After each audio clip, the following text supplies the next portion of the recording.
Hello and welcome to episode 192 of the Bare Marriage Podcast. Let's talk today about Every Young Man's Battle.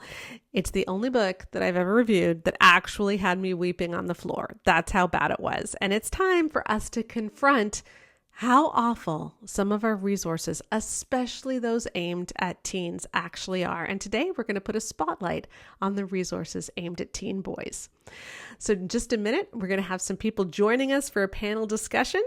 But as a reminder, this is the place on Bare Marriage where we like to talk about healthy, evidence-based biblical advice for your sex life, your marriage, and your parenting. And just a quick announcement before we get started. The audiobook for She Deserves Better launched this week, and we're so excited about that. It's doing really well on Amazon, so you can get it. It's actually Rebecca and me who did narrate it. So as you listen to it, you will hear my voice. When you're listening to the modesty chapter and Rebecca's reading most of that, remember it took her like a dozen tries to get through that because she kept bursting into tears. I mean, this stuff is heavy and we can do better. We can all do better. And not just for our daughters, but for our sons too. And so that's what we're going to talk about today as we focus the discussion on the book, Every Young Man's Battle. So here we go. I am so excited to have two of my favorite people on the Bare Marriage Podcast today. We have Andrew Bauman's back. You haven't been here in a while, Andrew. Been a minute. Glad to be back. Zachary Wagner, who was on, just a few weeks ago with your new book, Non-Toxic Masculinity. Hi, Zach. Hi, good to see you again. I feel privileged to have already reached the echelon of one of your favorite people. That's high praise. You know what? I just love men who are talking about this in a healthy way. And Andrew, you've done, you've got your books, The Sexually Healthy Man. You talk so much about the pornified style of relating, and we've had you on the podcast to do that several times. Zachary, again, talking about non-toxic masculinity. Here, you know what? I'm going to let you guys introduce yourselves because I'll do it badly. Andrew, tell people who you are. Yes. Yeah, my name is Andrew Bauman. Run the Christian Counseling Center for Sexual Health and Trauma with my wife, Dr. Christy Bauman.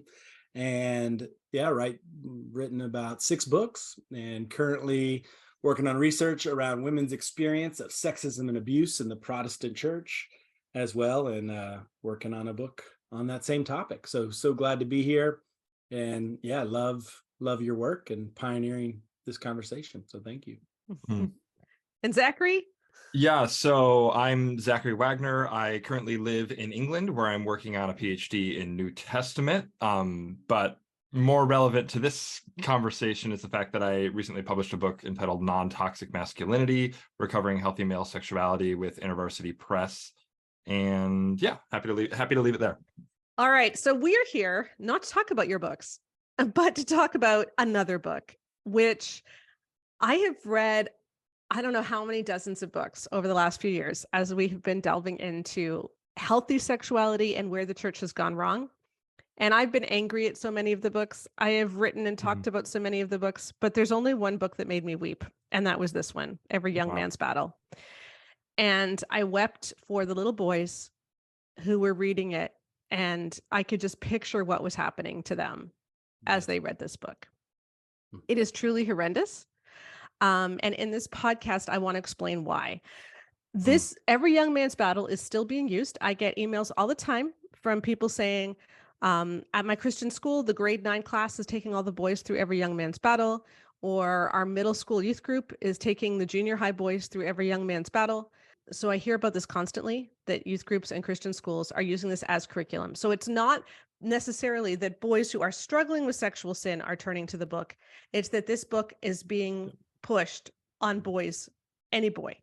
As I am going to read some quotes from this book throughout this podcast, I want you to picture a 12, 13, 14-year-old boy reading this, everyone who's listening, and just imagine the effects. Trigger warning, much of what I'm going to be reading is horrendous. These are not my words, but I think it's important that we understand what this book honestly said. So if you're someone who will be triggered by objectification of women, by graphic descriptions of women in terms of body parts, by graphic descriptions of pornography, well, I mean, it doesn't get too graphic about porn, but it still is gratuitous. Then I would advise skipping this podcast, because I can't even tell you where to skip to, because the whole podcast is just going to be these awful quotes. But I think it's important for us to know what is being said in the evangelical circles. So for context, Every Young Man's Battle was written a few years after Every Man's Battle was written. Steve Arterburn and Fred Stoker co-authored that book, and they co-authored this one. The series has sold more than 4 million copies, so very popular series. And this was them taking their message in Every Man's Battle and distilling it down to teens. Okay, so that being said, guys, I want to read you a couple of quotes just to set the stage. I've got 10 points I want to cover, but I want to set the stage for what boys hear when they open this book. So here is a quote. Here's how Steve Arterburn explains what this book is for. You are a sexual being and deserve to know what's right and true about your sexuality, so you can have the greatest chance possible for a fantastic sexual relationship with a person you marry. Zachary, you look like you want to say something already.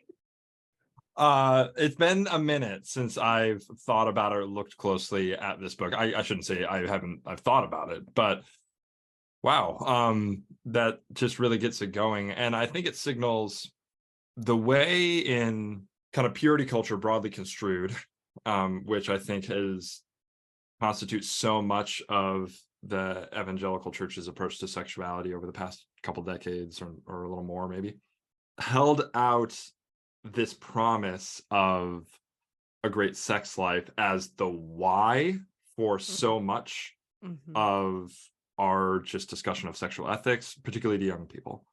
And it's just shallow in one sense, and pagan in another, perhaps, but also importantly just not true.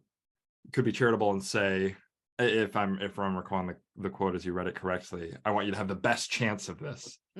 So it's not stated as a promise, but just think about, again, kind of as you exhorted us to start, 12, 13-year-old boy reading that, just becoming kind of alive to their sexuality, sexual body, sexual selves, holding that out as the why we're talking about this. And not even starting with the place, conversation of human dignity is lacking. We're going to see that thread. Andrew, I'm going to throw the next one to you. Okay. So this is into that one as well. Oh yes. Go ahead. Basically, the thought that sexuality is intercourse, that sexuality, basically the definition is, he's saying it's about orgasm. It's about selfish pleasure rather than shared intimacy, shared connection, right? Like the actual stuff that we long for, right? Because the opposite of addiction is not sobriety. The opposite of addiction is connection. We are longing to be connected. And when you minimize sex and make it just about orgasm, and it's not just mutual orgasm, he's literally talking through only the male lens of a male pleasure. Yeah. Exactly. And this is okay. So here's one, and I believe this is on page 2. Okay. So he's trying to relate to his readers, and he's telling about a 12-year-old boy. So he's talking about a 12-year-old boy, Andrew, and he says this: stuff was happening inside his body, but he didn't understand why he was experiencing certain feelings. All he knew was that he had some urges that were difficult to control. The young boy then did a very courageous thing. He approached his father and said, "Dad, I just feel like taking off my clothes and standing in front of a girl naked." So if that's the case, right, that would be voyeurism. Exhibitionism, technically. Yes. There you go. Yes. That would be, sorry, you're right. Exhibitionism, that would be a crime. Yeah. So there's a lot more going on than that, right? Yeah. What is he sexualizing? What wound is he eroticizing? Like, what is actually going on that he would want to expose himself in that way without the girl's consent? Like, okay, we're talking about criminal activity here, right? This isn't the normal sexual arousal type of thing. This is a criminal act of exhibitionism that literally is completely just evil. Yeah, and I talked to a bunch of guys who commented on the book and said that putting that on page 2 just gave them ideas and it made them feel disgusting being a guy. Okay, speaking of that, here's page 7. Hollywood movies filled me with lustful curiosity and burning passion. In one film, Diana Ross poured a bucket of ice on her boss's belly just as he orgasmed, which seemed to intensify the experience. My mouth dropped open. What's up with this? I pondered such scenes in my mind for days upon days. On those rare occasions that I went out on a date during the off season, these deep churnings often stirred and bubbled over. Too often I'd push a girl's boundaries when I tried to get a hand under her bra. That's page 7. Who is speaking here? I believe that this one was Fred Stoker explaining how he used to watch pornography.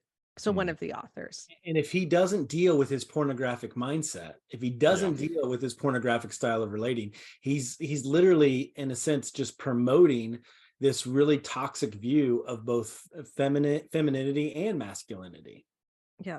And like he says, okay, this is 12-year-old boys, and he's putting like bucket of ice on her boss's belly just as he orgasmed, which intensified the experience. No 12-year-old boy needs to be told about this. No. That's what I mean. It seems to me, participating, and this is all over these books. It's just, as you're saying, Sheila, more egregious that this is written to 12-year-olds. But this is all over so many kind of Christian books on sex, just like weirdly specific, horny descriptions of things that, like, hey man, if something got stuck in your head, I don't know, like we've talked to your therapist about it. I'm not sure why we are broadcast. And I just fully agree that was, just hearing that was disturbing to hear that described to the audience. Yeah, so he describes porn, and then he says at the end, too often I would push a girl's boundaries while I tried to get a hand under her bra. Do you know, pushing a girl's boundaries, when she has said no, there's a word for that. Sexual assault. Yeah, exactly. And so again, so much of this, and this is probably going to be a theme for the conversation, is again framed in terms of men's kind of out of control sexual urges. Even the previous quote, like, hey, there was something that I realized I couldn't control. And there's conversations to be had with young men and young people in general about urges and impulses that they feel have a disproportionate power over them, and sometimes they feel like they can't do otherwise. But there are counter messages that we can give to young people about those. But it's not even the place to start. Like, just start with, you need to respect other people, and you need to treat them like human beings, and they're not objects for you to indulge in some sort of aggressive conquest or fantasy about. I just it's really and the way these narratives are gendered in the way that, like, to be conquered is to be female, and to be overly aggressive to the point of this kind of animalistic, uncontrollable, instinctual urge is to be male. Like, we just associate that with masculinity so often. And then dangerously, we set young men up to expect that of themselves at the earliest age. When you're within months perhaps of your awareness of these feelings and still trying to understand the world, and you're given these scripts, not only from Hollywood, not only from the culture around you, but also in the church. You're giving these scripts of masculinity that are not self-controlled, that are aggressive, that are violent, that are dehumanizing to not only yourself, but also obviously the women around you. That's and girls around you. Oh my goodness. It reminds me of some of the more recent research of saying the most popular porn videos that are downloaded, about 90% show violence against women. Mm-hmm. And of those 90%, 90% of those show that the women are experiencing pleasure in their violence. So what are we teaching what is porn teaching these boys? Well, it is teaching lack of consent. it is teaching that they're going to enjoy it if I push their boundaries, that no doesn't matter. Right. Mm-hmm. So that's what, in a sense, and then what I hear these quotes is really just an extension of that same message. Yeah, because nowhere do they ever say that pushing someone's boundaries means that it's assault. And we're going to get to that in a minute. I just want to set the stage for how this book sounds. So here's one more quote from the first 10 pages. So this is still at the very, very beginning of the book. Okay. This is a description of the porn that Fred Stoker uses. And he says this: I actually memorized the date when my favorite softcore magazine, Gallery, arrived at the local drugstore. I'd be standing at the front door at opening time, even if I had to skip class to do it. I loved the Girls Next Door section in Gallery, which featured pictures of nude girls taken by their boyfriends and submitted to the magazine for publication. Ugh. That's non-consensual. Yeah. Like, he's describing non-consensual pornography because those pictures were submitted by the men, not by the girls. Yep. And nowhere does this book mention that this was non-consensual. Ugh. Right. So that sets the stage. Those are the first pages. So you can imagine how a 14-year-old, 15-year-old, 12-year-old, whatever boy is feeling as reading this. Okay, so this is setting the stage. This is before we even get going. The other big picture question that I got to before I want to get to the individual issues is this book even written for boys?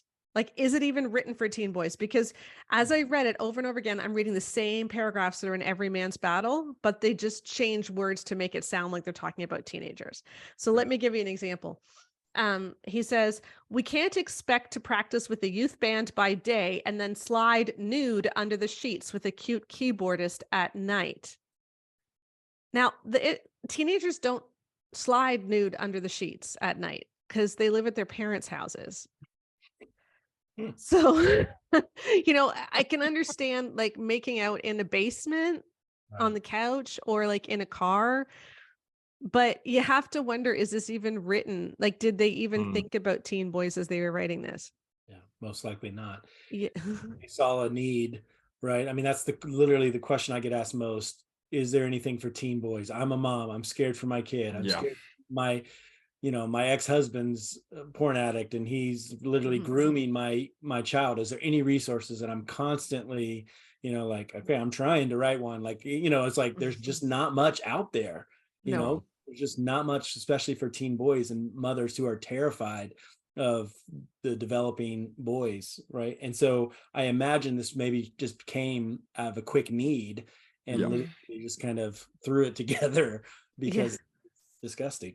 The scene about, masturbating in the parking lot, in the gym parking lot, in the rental car that's in Every Man's Battle that I talk about a ton, that's in here too. They just simply talk about masturbating outside the school gym, in a car. Like all the same things are in this book that are in Every Man's Battle. They just change certain words so that it works for high schools.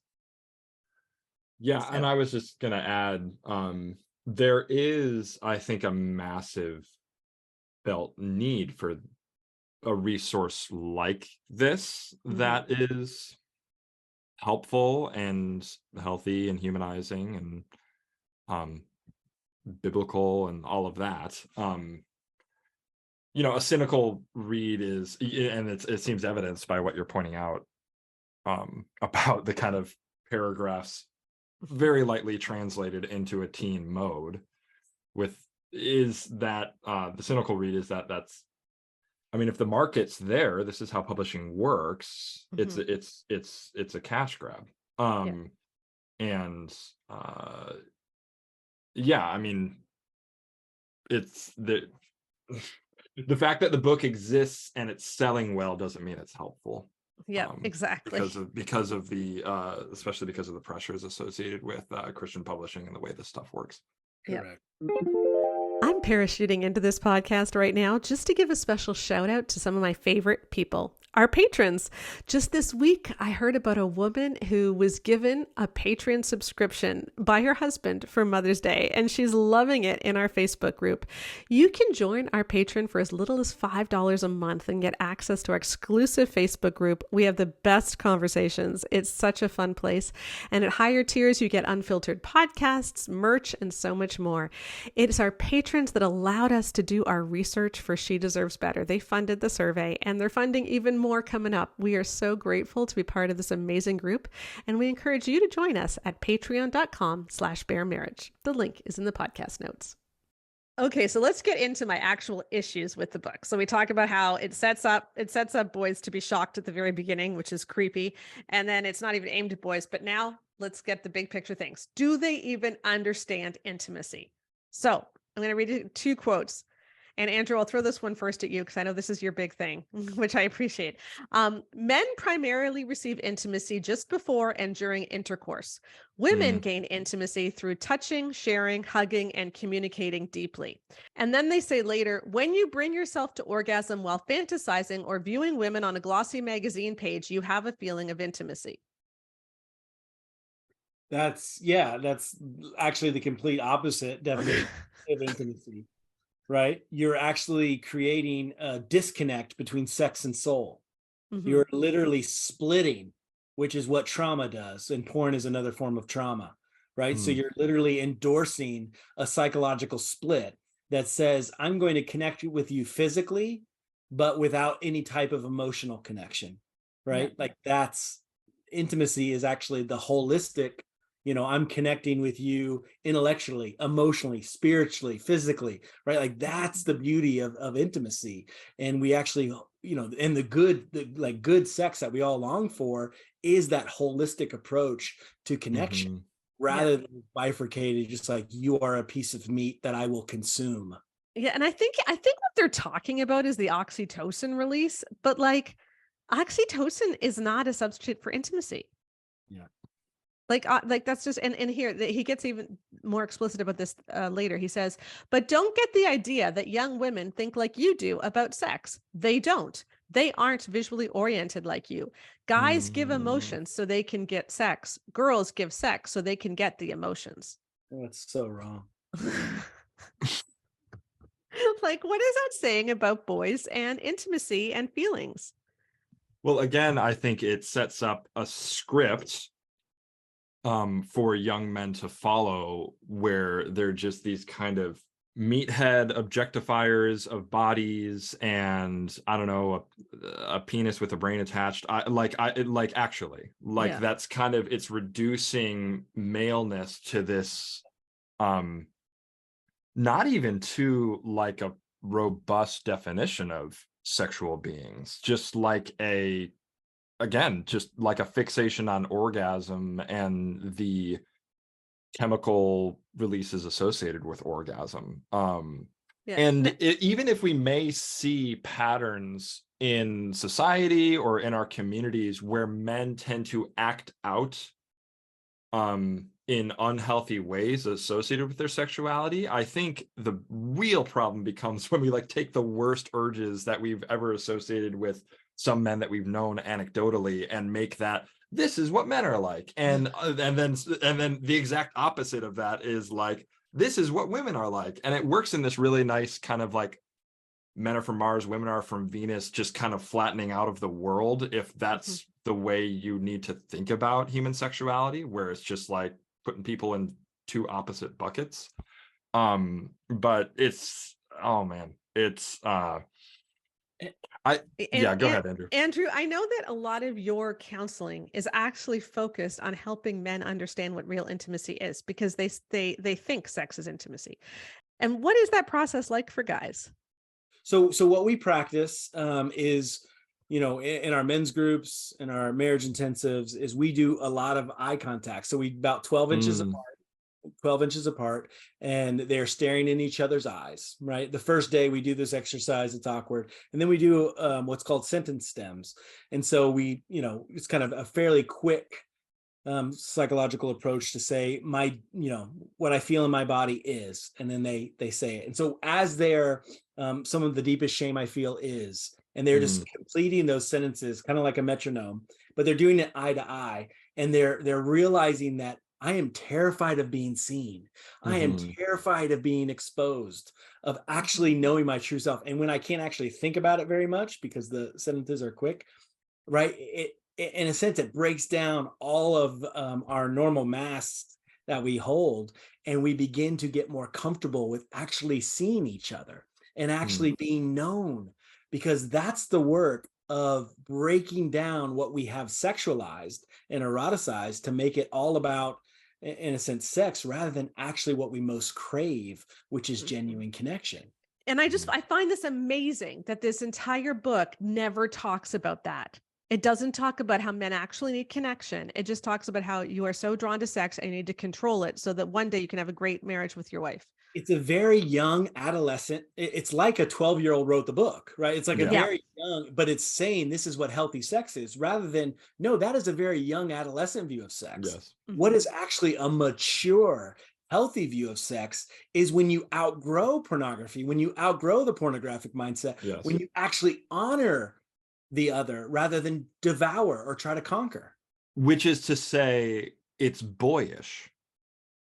So it is not manly, it's boyish in its way of expressing sexuality. Yeah, I love what you said there, Andrew, because I think we have taken so often an immature expression of male sexuality and like baptized it and like preserved it and made it the highest thing that men can attain to, rather than when a boy or a young man feels or expresses or acts out in some sort of kind of superficial way his sexuality, rather than coming alongside that person and exhorting them to a more mature and manly and fully human expression of sexuality. Because just like a fixation on like orgasm and physical release and all this rhetoric that flies all over the place is shallow and superficial and subhuman and immature. Okay, keep that thought, because I'm going to read you some quotes directly about that. Please. Okay, so here is the normalization of lust as part of being male. All right, so here's what they say. Referring to guys who lust, they say, now these guys are perverts and weirdos, but these men are not weirdos. They're your next door neighbors, your friend's father, maybe even your father. They're Sunday school teachers, ushers, and deacons, even pastors. And so they're normalizing here that every guy sees women as objects, that is the normal part of being male. And then they say this. And being a boy means having certain qualities that come hardwired with the package. Why the prevalence of sexual sin among men? We got there naturally, simply by being male. Ugh, gross. Yeah. I mean, this is the kind of, it's very similar to what's said in Every Man's Battle. Yeah, it's actually almost word for word. From what I can tell. And that is, if I were to boil it down, that is almost the thesis of the book, and what I find kind of at core most objectionable about this book series and its vision of masculinity as inevitably hypersexual, hypererotic, lacking self-control. That's just kind of part of the deal by default. Yeah, and in that, it literally gives men such a pass. Yeah. Of like you're just these helpless baby cavemen who literally have no choice but to act out sexually and consume whoever it is. And it's just like, wait a minute, I get in trouble and sometimes being like, oh, you're anti-man. It's like, oh, it's the complete opposite. I'm so for men that I actually believe that they're more capable than just being baby cavemen, but that they can actually grow into healthy, emotionally mature men. Like, I believe in men so deeply. We're way more capable than what the normal message is to us. Amen. Okay, well, let's talk about baby cavemen because we can turn there next. All right, so now we have the way that they salaciously share titillating and erotic descriptions of women, sex, and pornography throughout the book. So I'm going to read you some of those titillating and erotic descriptions. So talking about just lust, they say this: when some hot looking babe in a French bikini walks by your beach towel, your eyes have the habit of locking on her, sliding up and down. When the cheerleader with the biggest breasts walks past you in the hall, your eyes run away with her. When the Sports Illustrated swimsuit issue arrives in your mailbox every Friday, you fantasize over the curves and crevices. Ugh. So that's like just a normal passage. And it's interesting how when they do talk about porn, they give such a list of all the ways you can see porn without seeking porn out. So they say, when I wanted to stop porn, I still would go to the lingerie ads, and I would, like, they give this huge list of all the other places that you can find pictures of naked women without looking at porn. But they're not dealing with the actual core issues Mm-mm. at all. It's just No. porn with clothes on. You're still objectifying. You're still devouring. What if we change our relationship with beauty? What if we actually change our relationship with beauty rather than trying to consume it and devour it, but learn how to honor beauty, learn how to honor the beauty of that God created? And arousal can be normal, but that's different. Just seeing beauty and being aroused by it. I actually think we're meant for that. We're meant to be aroused by beauty, but that's very different than consuming, taking, and devouring and objectifying beauty. Yeah, exactly. It says, here's a little bit more. They use the word paradise multiple times to refer to boys receiving oral sex, that it was like paradise. Okay. They say this: there's nothing in the world like an orgasm. No feeling hits you harder or draws you back faster, whether through masturbation or sex with a partner. When I was 14, my sister's boyfriend, Brock, said to me with a wicked little grin, once you taste the candy, you'll never say no again. So you better not taste it. Brock was right. How is this not setting boys up to have a problem with porn and masturbation? Well, it almost assumes that they already are. Yeah. Again. So it's participating in a pornified lens of viewing the world rather than, again, working against it, having a non-objectifying way of speaking about other human beings and women and girls in particular. Yeah, I think their whole approach to porn seems to be this. Okay, so first of all, they tell boys they need to resist thinking about sex. Okay. But then they put all of these ideas in boys' minds where they explicit. So they say, do not ever think about sex. Like, think about the hot babe in the French bikini, but do not think about sex. Don't think about her. So let me explain how hot these girls' breasts are, but don't think about sex. So they tell boys to resist thinking about sex. Then they give major discussions about what these hot girls look like. Then shock value is used to desensitize boys to sexual material. And then the authors themselves in their biographies appear to be bragging about their sexual exploits, which I think is a form of exhibitionism. And the amount of bragging that these guys do about all the sex they had in the past and about all the porn they watched and explicit descriptions of the porn and the sex is just strange. Like, you guys have both written books about your past, and I've read them, and I know absolutely nothing about the kind of porn that you used to watch. And thank you for that, because, I didn't actually want to know about it. You're welcome. But it is, I'll just say, an important thing to get into. And I do mention in passing in my book, like, talk with a therapist about the types of porn, perhaps, that you find appealing, what that is about your story that is surfacing. And I think you're right to flag it as a certain type of exhibitionism. And I don't want to psychoanalyze. I'm going to resist that urge, but man, it does something. And I think the authors get this, and that's perhaps part of the reason that these books sold so well, is that there's a certain kind of titillation that's experienced, particularly by like young, curious minds that like don't have these sexual experiences to just kind of understand what the world is like and what it isn't like, and what real sex is and isn't like. When you're kind of getting all your information through this kind of pornified filter of adults who are perfectly happy to talk to you about the details of their sexual thoughts or their sexual experiences, there's something borderline traumatic, it seems to me, that can be happening in that dynamic. It's just not healthy. Yeah, and we shouldn't normalize adult men talking to prepubescent and pubescent boys about the content of their fantasies. I think that when we normalize that can easily get into grooming in real life.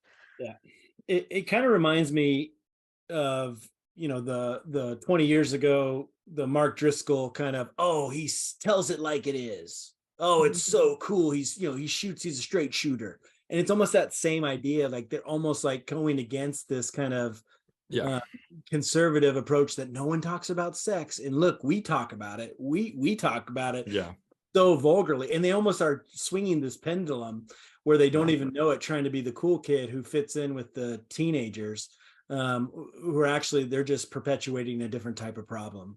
Yeah. Are you wondering how to talk about sex and puberty to your sons and your daughters in a way that isn't super creepy? We've got you covered. The whole story, our sex and puberty course, is available. We've got a version for guys and a version for girls. So moms can teach daughters, dads can teach sons, or single moms can teach sons and vice versa for single dads, if that's you as well. We've got special modules for you in particular.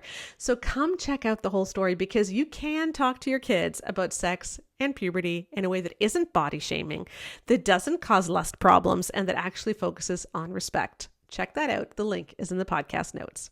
Yeah. So in the book, they consistently show that lust for men is normal. They don't have any examples that I could find of boys actually treating women with respect and honor.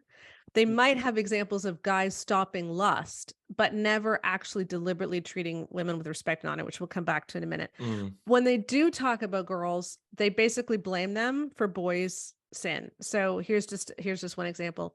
Even Christian girls push their wardrobes far beyond modesty, sporting short shorts, tight t-shirts, and bare midriffs. You can get an eyeful and even masturbate from the memory when you get home later that night. How is that not putting ideas in guys' heads? Nor, but you shouldn't. I know, they don't say that. They don't like. But that would be objectifying an image bearer of God. Yes. And completely not healthy, because that literally is, I mean, that's the same as porn, right? I mean, you're literally just using her as a porn replacement. Yeah, no, I should specify. They do say, you're not supposed to masturbate. You're not supposed to ever think about sex. They do say that repeatedly, that you're never supposed to think about sex. But by giving these anecdotes where boys are specifically masturbating at the memory of a girl that they know, and not saying that is a sin against that girl. Yes. No consent. I have a real problem with that. Well, I think that raises, I mean, it just, you already said it, no consent there. I think that would be a transformative thing to talk to young boys about. Like, how do you think she would feel if she knew that you were thinking about her this way? Do you think she would be okay with that? Like, and I think it's obvious that the answer to that would be no. Then maybe just don't do that, because that's disrespectful, and look for healthier ways to deal with whatever feeling you're kind of soothing with that habit. But it's so obviously, with even like a very simple question, would she be okay with you doing that? Do you think she'd feel okay with you thinking about her that way? But they never do that. They never ask you to see things from the girl's perspective, ever. Or just teaching our young boys the difference between fantasy and reality, right? It's like they're literally just endorsing this fantasy driven narrative of, they don't even know this girl's name, and yet they're masturbating to him, visioning her naked. It's like, wait a minute, what is reality? Who is she? What does she like to do? Like, who is she as a human? Yes. And would you like to get her number? Would you like to ask her to go out? Like, what is reality here? And let's live in reality rather than fantasy. Yeah, because what keeps happening throughout the book is that women's perspectives and the idea that women might have an opinion, or this might have an impact on women, is consistently erased. So I'm going to give you a whole bunch of examples of that. But first of all, it's even the way they talk about women. When they describe individual girls, it tends to be in terms of their body parts or their appearance. Yeah. I have a list of like 100 of these. I'm not going to read them all, so I'm only going to read you 5 or 4, but believe me when I say this is not exhaustive. Okay, this is the entire book, every page, over and over again, how they refer to girls. Striking blonde bombshell, like training your eyes to look away from string bikinis, full busted sweaters, and the hot looking babes who wear them. What are you thinking when you're on the beach and suddenly focus on a jaw-dropping beauty in a thong bikini walking past you? A pair of bouncing breasts moseys by. I don't know how breasts mosey. Like, are they Well, disembodied? bouncing and moseying, I feel like that's a contradiction in terms, it seems to me. Like, so here we're talking about women only in terms, Yeah. or girls, because remember, this is directed at boys. So we're talking about minors often in terms of just their body parts. And then they say this, obviously, stripping off her clothes in the basement at the after game party is a wrong way to address this, but it's just as wrong to stare lustfully at her and fantasize in your mind. Neither practice is any more pure than the other. Now, I agree that both things are wrong, but one of them, you're actually assaulting a girl. Mm-hmm. Well, this is born out of the I think a poor reading of Matthew 5, when Jesus says that if anyone looks at a woman with lustful intent or lust in his heart, as depending on the translation there, he has already committed adultery in the heart. So I think there's been this moral equivalence in some people's kind of imagination around sexuality. Well, if I'm lusting after her, it's kind of the same as if I already did it. So what's the harm? And that again just removes the other person from the equation. And I think again, it in all those quotes that you just read, they indulge in a type of curiosity that fixates on bodies and body parts rather than persons. We've already talked about this, but I think beauty, even the beauty that we appreciate in all humans, whether opposite sex or same sex, there are interactions with a person are mediated through our body and theirs. We use our eyes to look at them, we hear their voice with our ears, we have a sense of the fact that a person is there because of the shape of their body that we see. But to stop there and then fixate on body parts, it seems to me, is again just solidifying this shallow, immature, and boyish orientation towards other people. And it creates a space where boys and men get stuck there. They actually lose their capacity or never grow into their capacity to see the people around them as human beings and not just bodies and body parts. And those quotes that you read are really disturbing in the sense that they actually don't even hold out aspirationally the fact that boys and men could think otherwise. But not only do they ignore women's perspectives on that, what I find so interesting though is that this objectification transfers onto how they completely ignore women and what women experience in so many different areas. So at one point, Steve Arterburn is telling the story of how he got a girl pregnant when he was younger and he pressured her to have an abortion, which she did. And as he's telling this story, he says, I had killed more than my baby. I had killed my life and nothing would ever be the same again. And he does express remorse over this. But what I find so interesting is in telling this story, never once does he show any remorse for what his girlfriend was feeling. Or what he put her through. It's only how he affected himself. Yeah.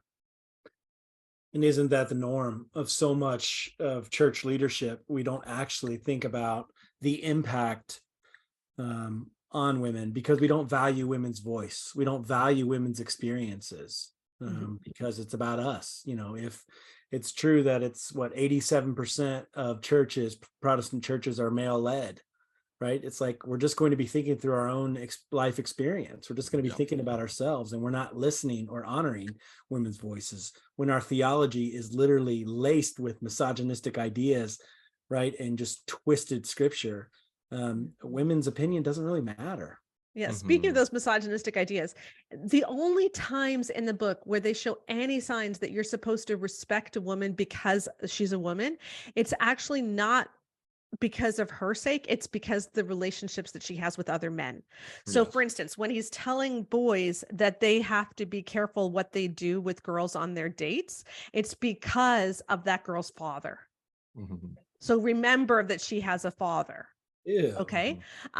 So when he talks about his own daughter's purity, he's talking about how he wants to make sure that that boy knows that he's the one who's worried about his daughter's purity. And so the boy has to respect him as the girl's father. Not that the boy has to respect the girl for the girl's sake, but the boy has to respect him as the girl's father. Or here's another quote. Similarly, if a well-built woman bends over and shows you her breasts while you continue to stare at her, you're a thief. You need to leave that valuable creation in the hands of God and her husband or her future husband. So again, she has value because of the men that she is related to, not just because she has value in and of herself. Yeah, it reminds me of the interviews I've been doing for the last 2 years about women's experience of sexism and abuse in the church. And, you know, I'm reminded of one woman who shared at 18, she got pregnant. She had to go in front of the church and apologize to the whole church, you know, or a leader of the church, you know, raped her as an 18-year-old. And they called it basically, instead of rape, right, they called it a consensual relationship. And she needed to apologize for her part in that. And it's just like, it's so disgusting how you're blaming these women without power, right? These are powerless women in these systems of patriarchy that are literally saying that they're equally responsible, when it's truly the men and their broken sexualities that are literally harming these women again and again and again. Yeah, but the women's don't count. So let's get into that. Let's get into to bulldozing over consent, and let's get into actual abuse and how they treat that. Okay. Just the non-consensual language that they use in this book is amazing. Here's just a simple sentence. Like, it's just a throwaway sentence. And I'm like, what? So they said, too often she was less because I took from her what a husband should take. Ew. Assuming that a husband should be taking. What happened to mutuality? I know, like even just that, like, that wasn't even the focus of what they were saying, but even the way that they phrase sex in marriage is just so problematic. Yes. Yeah. It should be a shared experience of giving and receiving pleasure rather than just a selfish act. It's all about me. It's all about my orgasm.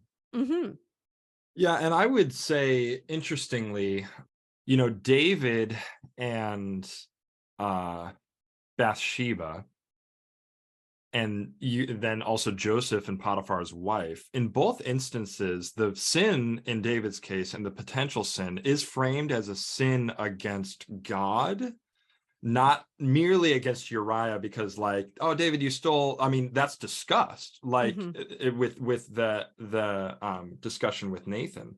But David, I think, gets to the point where he realizes that his sin with Bathsheba is not merely a matter of, I stepped on some other man's toes, but this is a sin against God, because Bathsheba, is created in the image of God. And similarly, Joseph, when Potiphar's wife propositions him, the power dynamic is switched here, interestingly. He says, he doesn't say, I couldn't do that to my master, you belong to him. Or, you know, I'd get in trouble if I did that. This would be a sin against Potiphar. He actually says it would be a great sin against God. And I think that logic is built on the Imago Dei and the fact that sexuality should be in context of this mutuality that you already mentioned, Andrew, but a recognition that all of us ultimately belong to God, and our creation by God requires that we treat everyone with dignity. Okay, well, here's some examples of not treating people with dignity that, again, are just like throwaway lines in this book. So he says, or they say, what about the cumulative effects of renting Titanic on Friday night, watching nubile, sweat-soaked girls in tight nylon shorts at the track meet on Saturday afternoon, and lightly rubbing your genitals against a girl during the slow dance at the Saturday night social? Why are we talking about lightly rubbing your like, this is just strange language? Or how about this one? She's so full-bodied, and the guys in the locker room have told me she's kind of loose about what she'll do with you. I know she'd never pay any attention to me, but I found this picture of her in her tight volleyball shorts, and I've masturbated over that picture a million times. Again, like, not recognizing that these are actual people Yeah. And it's all framed as this is an example of sexual sin that you do against yourself, and Right. not mentioning that there's another person involved here that you are hurting. It again, I don't, similar to what Zach said earlier, I don't want to psychoanalyze too much, but it just feels like they're really working something out as a writer. They're really trying hard. And it reminds me of a lot of the guys that first come through my program, and they're like writing out their stories for the first time, and it's really graphic, and they're almost like it's this really young, like trying to work through it, and almost trying to work through their guilt and trying to work through their issues, and it's just like it doesn't come out quite right. It's odd. It is. It is really odd. Okay. Now I want to talk about where they actually talk about abuse, what I think is date rape or abuse or some kind of abuse, or crimes, and they never describe them as such. They never describe these as any form of assault. So returning to the girl next door porn that we were talking about earlier, he says, I still remember the short, full-bodied Asian girl standing nude in the wheat field after she won the girl next door contest. So again, that is non-consensual porn. Ugh. And he's bragging about that. And racist fetishization as well. Yes, exactly. Here's another one. With no mom around and a junior high girl down the street who comes over to my house every afternoon and lets me do anything I want to her. What's the big deal? It's fun and she wants it. And they're telling this story of a boy saying this, but they're not acknowledging that junior high girls, that is like not okay, no matter what age you are. And also, let me do anything I want to her. Not that she's doing anything, not that she's participating. It's very non-consensual language. Yes. Against a girl who could be 12 or 13. They've got this one that's the same. Like I said, this one's the same as Every Man's Battle. They just changed a few words. Maybe you've driven your car to the parking lot of a local gym after school, watching scantily clad classmates bouncing in and out, fantasizing, even masturbating in the car. Masturbating in a car in public is a crime, but they never mention that. Very strange. Yeah. I mean, and it's worse than strange. It's just, I mean, and all of this is just what we said at the beginning. The effect, I fear, and it would be interesting kind of going back and asking my younger self kind of questions of what I felt reading these things. But the effect I fear is that it just gives boys a free pass. It normalizes all of these, not just like worse than objectifying, like radically dehumanizing behaviors, and just says, well, I read 100 stories in the book about all my peers and these Christian men that quote unquote struggle with this. So if I have some sort of kind of unbidden urge or impulse that appears in my brain, rather than having the absolutely not, that would be so disrespectful to her, I cannot do that. Instead, the script and the path becomes, well, I read that my pastor and maybe my dad and my next door neighbor, this is the sort of stuff that they're doing. So if I do that, maybe it's not so bad. And like, I get that it's a sin, but I'm young, I'm figuring it out. And it just creates all of these really, really problematic scripts for boys to follow. I feel like I see these men in my office like every day, right? Like this, 20 years later of reading this book, these men's marriages are failing because of their deceptive sexuality and their lack of integrity. And they show up incredibly entitled to their wife's body. Yes. And she is literally dying inside. And we have to, in a sense, deconstruct all of these ideas and rebuild a new sexuality. Yeah. Okay. So they also talk about whistling at women who are walking by, which is very intimidating for women, by the way, when you get catcalled. They talk about broadcasting yourself masturbating to 5 different girls. So they're talking, on the web doing that. And then they give these examples, which I think are date rape. See what you think. Okay, I'm going to read this to you. I think this is date rape. I remember the time, they're quoting a girl. I remember the time when a girl I really liked tried some things that made me uncomfortable. I asked him to stop, but he persisted. Finally, he just wore me down and I eventually gave in. He had weakened my defenses. I mean, absolutely. Yeah, that's date rape, but they describe this as going too far. Assault. Mm-hmm. Yeah, that is assault. Here's another one. A girl says this too. When I resist, he pouts or asks why I don't desire him physically. I hate making him feel bad and having the blame pushed back on me, so sometimes I have given in. Yes. That would be a temper tantrum that these little boys are throwing because they Mm. can't get sex that they feel like they're entitled to.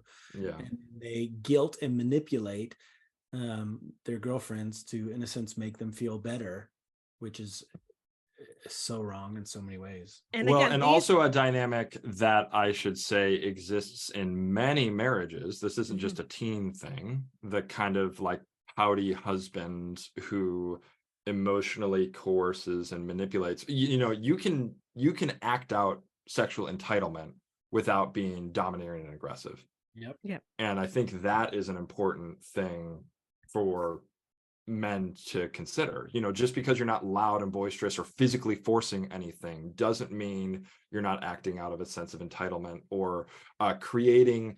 If it's not active coercion, there's a kind of system of coercion in place, which again is undergirded by this narrative that if men don't get the sexual release that they quote unquote need, that they'll act out in some other dehumanizing way, or they'll stray, or they'll go watch porn instead, or whatever the case may be, which rather than just, you know, holding men to the standard, it's like, hey, you know, sometimes it's not gonna work out even if you would like it to, and you can just be a big boy and deal with that like an adult. And find, you know, something else to do. Yes. That doesn't involve a license to act out in sin. Yeah. And learn that you can actually have control over your arousal. And like you can actually just hold those feelings, and that your penis does not have to dictate all that you do in your life.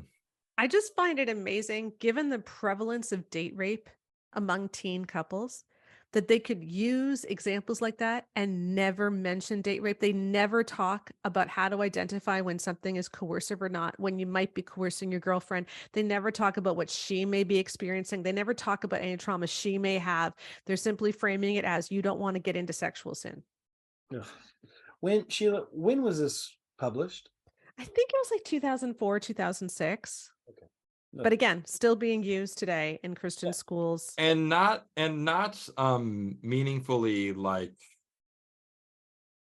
renounced in any way. Like that's, I think, because I do want to grant, you know, this is egregious, obviously, all these quotes that we're talking about, but I do want to grant that the cultural conversation around things like date rape and sexual violence and sexual assault has changed drastically over the past, you know, 7 years. Yeah, since the Me Too movement, and past 10 years and past 20 years, you know, we've shifted, I think, in a much healthier direction in the way that we think about sexual violence and women's dignity and sexual abuse and things like that. But these kind of books are just kind of still out there making money. The publishers are never going to do anything about it. They're actually kind of not allowed to. So it's incumbent upon authors, it seems to me, who, by the way, still collect royalty checks for this. And this is, you know, say what you will about Joshua Harris, but one thing that he did do is he listened and heard from people who found a lot of the ideas in his book harmful, and he took the step of going to the publisher and saying, you know what, can we just not do this anymore? And he is not collecting royalty checks on I Kiss Dating Goodbye, which is a very different conversation from the one we're having, but I do respect him for that. Yeah, I do too. And I asked for several of my books. Like, I understand. I wrote stuff in 2003, 2004 that I regret, and I took it out of print.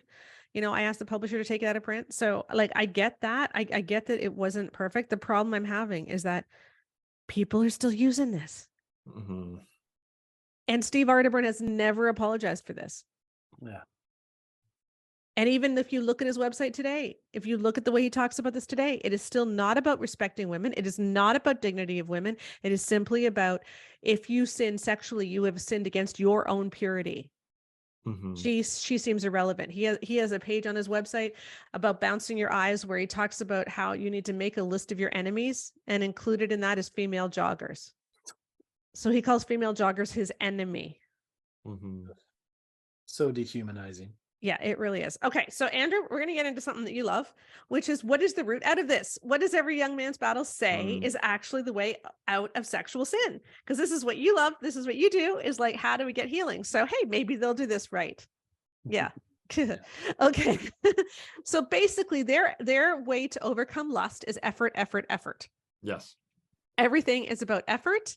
And have you met the right standards? It's a very, very small percentage of the population that will have any sustained success with kind of effort and behavior modification approaches to this. And even if you do, it's usually because of a kind of medicated, continued unhealthy relationship to sex with a spouse, where you've just kind of transferred your dehumanization away from kind of lust and pornography onto your partner. Or just a kind of internalized self-hatred of all sorts of things, and that doesn't actually get underneath the lust and the habits and the unhealthy ways of acting out.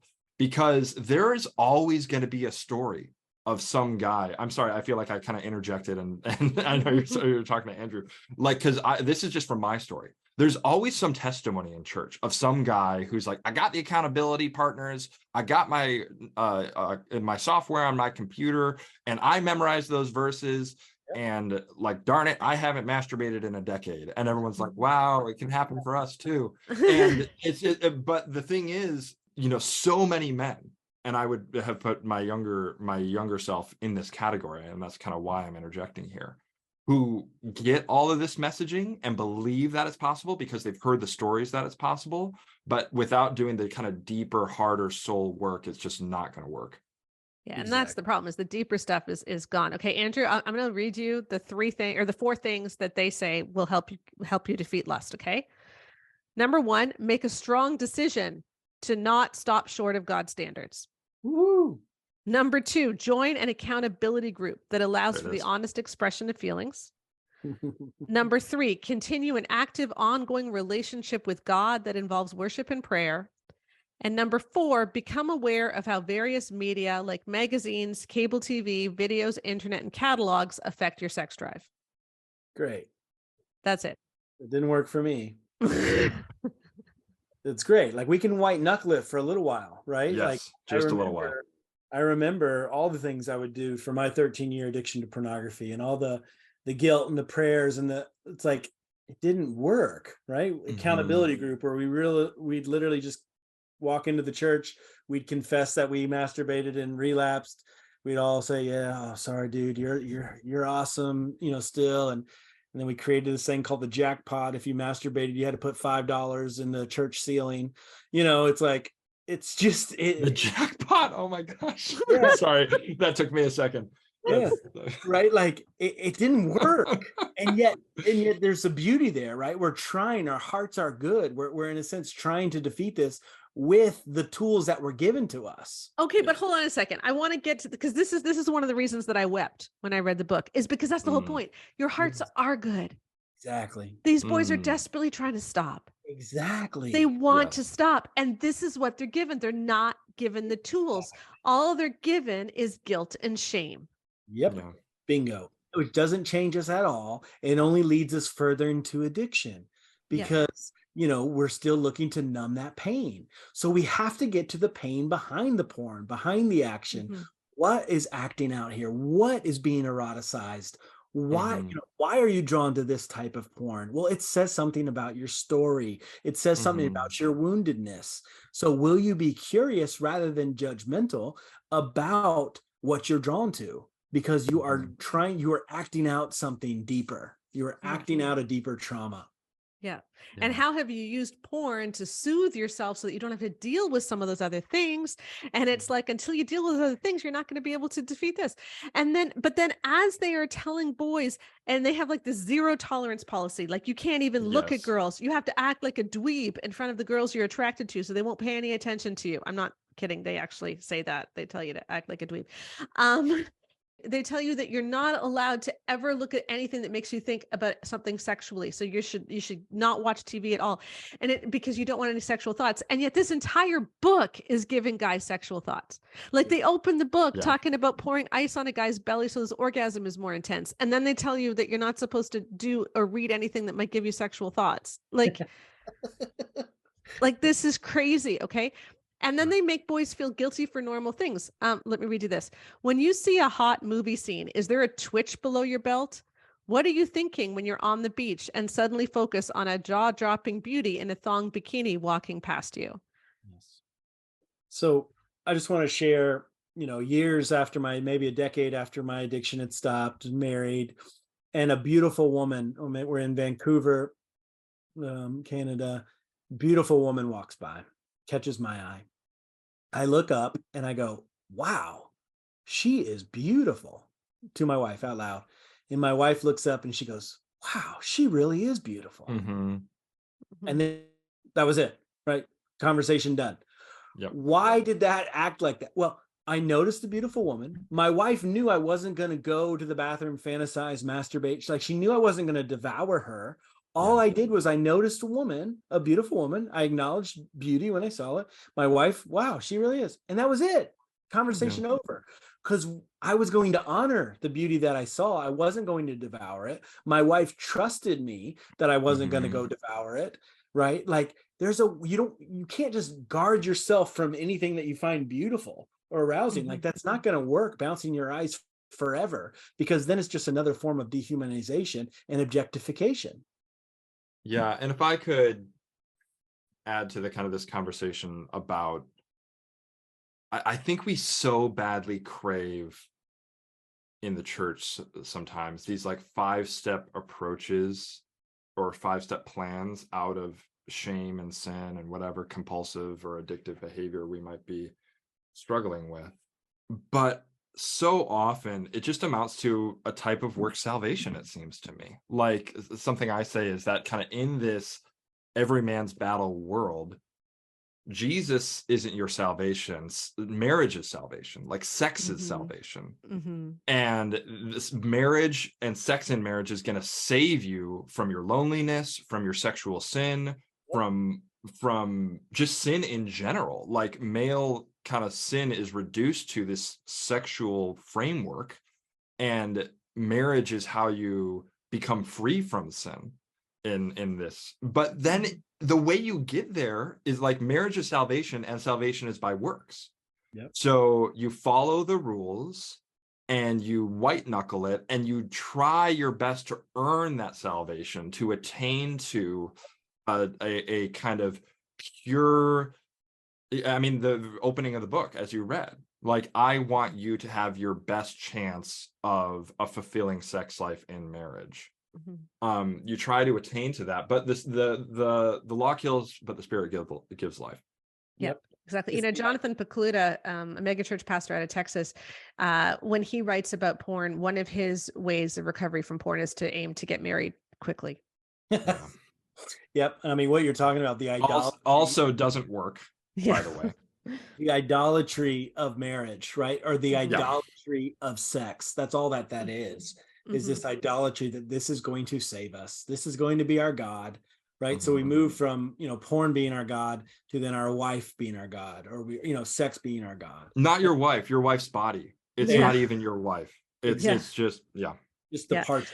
But I think it's amazing that like they are making boys feel guilty for normal attraction instead of saying, hey, noticing a girl is pretty does not mean that you have lusted.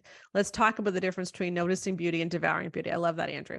Then they ask this question: is your relationship with God as gratifying as her breasts on Friday nights? Because if your relationship with God is not as gratifying as her breasts, then you'll never get victory. Wow. Huh. Like, I'm can at a we all loss. agree that that causes a lot of shame? Isn't this is like the "Take Me to Church" song? Wow. Like, are you guys familiar with that? I won't go into Yeah. it, but it just reminds me of something that would be like in a bad pop song Yeah. about like, yeah, I'm like your body is like going to church. Yeah, yeah. Yeah.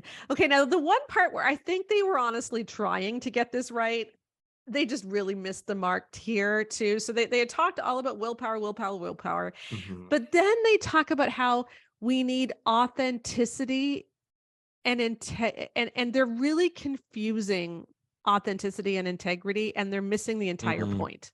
They're missing the entire point because they say, here's a quote: authenticity requires a different question, which can be stated like this: how holy can I be? That's not authenticity.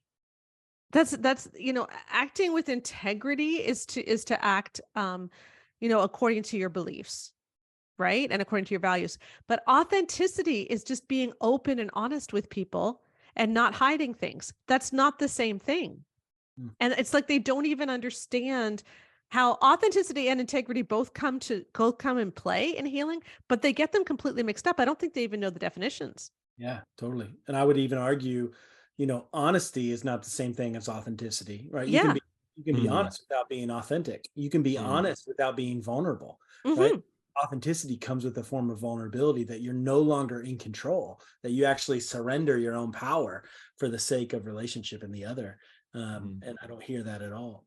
No, and it's like they even say, like, how is it authentic to say when you're in her company, this girl that you find attractive, play the dweeb in order to avoid Pretend, conversations with yeah, her? So, like, that's not pretend. authentic. Yeah, be inauthentic to trick her, right? Yeah. It's the exact opposite of living authentically. Because I truly believe, God is truth, and the more we live in truth, the more we experience God.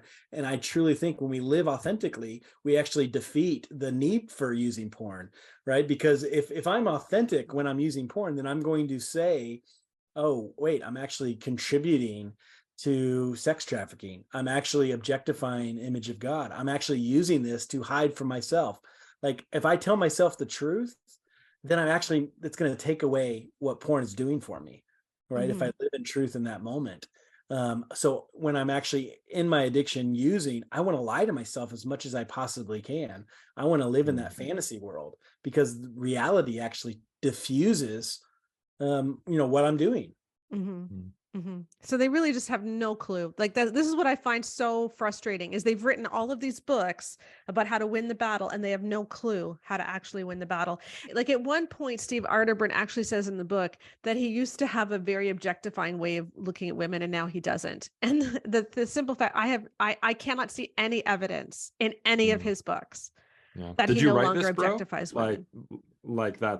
that's like, did you or did you not write this book? Because Mhm. it participates in the objectification of women. Exactly. And I guess if child abuse, what I find so interesting is if it is child abuse, and it is actually in the criminal code in Canada and probably in many states too, to introduce porn to young children. Like that is a form of child abuse. And we know that Mhm. introducing porn to young children can cause trauma and all kinds of issues, right? I fail to see how this book is not that, Mhm. with the salacious descriptions of pornography that are in it, with the salacious and titillating descriptions of women's bodies and what illegal activities guys do as if it's normal. And I think that this book also sets boys up for a lifetime of shame and guilt because it doesn't Mhm. give them proper ways to defeat these things. Right. I was looking over, knowing I was going into this interview, I was looking over the Amazon reviews and just how Oh, many wow. people are, loving this. Like they don't even know they're drinking from poison. Mm-hmm. Mm. Yep. And so I really appreciate you guys coming on, because the message that I want to give to people who are mentoring preteen and teen boys is that this book is not the way to go. This book will hurt people. And we need to get this out of print. We need to stop using it. And I would argue, let's also create other materials. Let's continue, not Yes. just but your listeners, let's continue to give more resources and tools Mhm. because people are desperately looking for alternatives um, to actually define what healthy sexuality is. Yeah, exactly. And even maybe the last thing I'll say is the whole thing is framed as this kind of inevitable battle. So one, the inevitability of it, we've talked about at length in this conversation, but also framing it as like a battle. And yeah, I know scripture talks about the battle against sin, but it also participates in this like hyper masculine trope where like everything about being a man is like trying to kill something. Where actually the kind of outward direction of kind of violence is not always the most helpful image to think about the deep, difficult work that goes into growing up and healing out of these types of brokenness. And the image sometimes is in scripture is that of crucifixion, which is agonizing, rather than just like, I'm gonna go to war against the sinful powers out there trying to ruin my purity, rather than the kind of torture and agony, but on the other side of it, resurrection and new life of digging into yourself and your story. Man, that's hard work, and that isn't gonna kind of sell out movie theaters like Braveheart. But I think death is the path to resurrection, and that is not an exciting or a sexy message, but is truer to reality than I think the every man's battle narrative of kind of this macho go to war against lust. Yes, there's no resurrection without crucifixion. Yep. And if you want to get well, if you want to not use porn and objectify women, you must do the bloody work of crucifixion, dive into your own story, and actually like make peace with what's causing you to act out and to harm. Yeah. Amen. Well, thank you guys for being here with me. Andrew, want to tell people where they can find you? Yeah, check us out, www.christiancc.org, my blog, andrewjbauman.com. And we'll put links to that and your book, Sexually Healthy Man. Anything else any other books that you've got that are especially relevant for this? Yeah, more recent one is How Not to Be an Ass, Becoming a Safe Man. So basically, men, if you're interested in breaking kind of some of these societal norms of masculinity and really blazing a new trail of how to be a kind and good man, that would be great. Yeah. And Zachary, where can people find you? ZacharyCWagner.com is my personal site, which has information about my book, Non-Toxic Masculinity, as well as some other things that I've written there. And you can also find me on Twitter at the same handle, Zachary C. Wagner. Okay, I will put links to that. Andrew's also really active on Facebook, so I'll put links to your Facebook too, Andrew, because I always see you up there every day as well. So, well, thank you guys. I really appreciate you being here. Thank you, Sheila. I am so grateful to Zach and Andrew for joining me for this discussion, and it was a hard one. We do have a one-sheet download that summarizes all of the things that we talked about in today's podcast, and I will put the link in the podcast notes so that you can get that download. If you have youth pastors, Christian school principals, pastors, anyone who is recommending this book, please show them the download. Just print it out. It's double-sided. It's not overly long. I've summarized everything, but it gets to the heart of why this book is such a problem. On Twitter this week, I was having some interesting conversations. And one of the thoughts that I brought up is that I think one of the reasons that every man's battle philosophy got so big in the evangelical church is that it allowed men to keep objectifying women while they felt like they were doing the hard work of defeating lust. Because whether you're bouncing your eyes or whether you're lusting, you're still seeing a woman as merely body parts and not as a whole person. And as I have said so many times before, Jesus never refused to look at women. Jesus chose to truly see women. We need to be a church that sees women. So I'm looking forward to that day when we are. And I believe She Deserves Better, The Great Sex Rescue, The Good Guy's Guide to Great Sex, and Andrew and Zachary's new books, Non-Toxic Masculinity, The Sexually Healthy Man, all of those are part of that work to getting to a healthy church. So join us in spreading the healthy resources and in warning people about the toxic ones so that together we can create the kind of church that we want our kids to grow up in. So thank you very much, and I will see you next week on the Bare Marriage Podcast. Bye-bye.